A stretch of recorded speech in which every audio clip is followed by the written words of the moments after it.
Hey guys, welcome back to Electrical Car Repair Live. Thank you guys for watching and subscribing to the channel. Today will be super helpful video guys to any of you having a Hyundai Tucson and you need to find where downstream oxygen sensor is located and how to replace it. Stay with us, we'll explain that.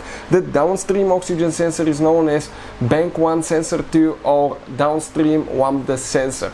All that will be covered in this video. Even though we're demonstrating on a 2.4 GDI engine, the video should be helpful on most Hyundai Tucsons, different engines, different generation through the years, because the concept will be about the same.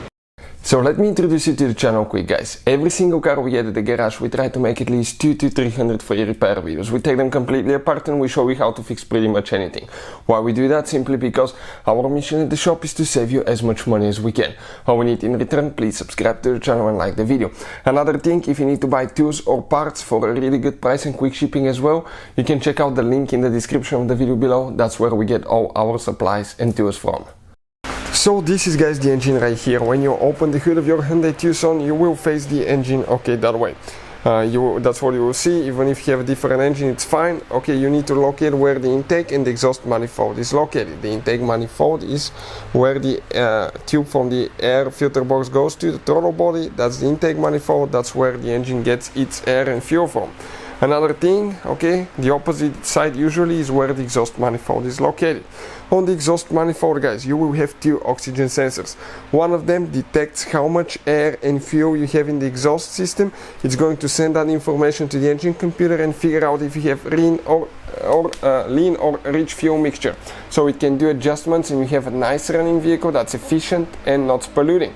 Now, the other sensor will be detecting if the catalytic converter is doing its job, and this is the downstream oxygen sensor, also known as bank 1 sensor 2. So if you come to the exhaust manifold, you follow guys the exhaust manifold. The first sensor is known as upstream oxygen sensor or bank 1 sensor 1.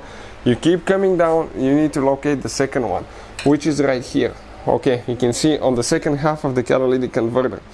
What it does, it detects if the catalytic converter is doing its job, practically that you're not polluting. That's the main goal for that sensor. So how do you guys replace it? Make sure the car is extremely cold, let it sit overnight because you can severely burn yourself. Disconnect the cable, it will be under the vehicle and all you have to do, just press down and pull it out.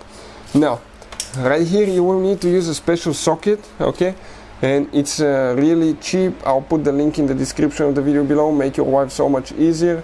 And you can see it will go through the wires, okay, and you take it off. Now that thing could be really tight guys, depending how old your car is, so you might need to use a bigger breaker bar. It really depends.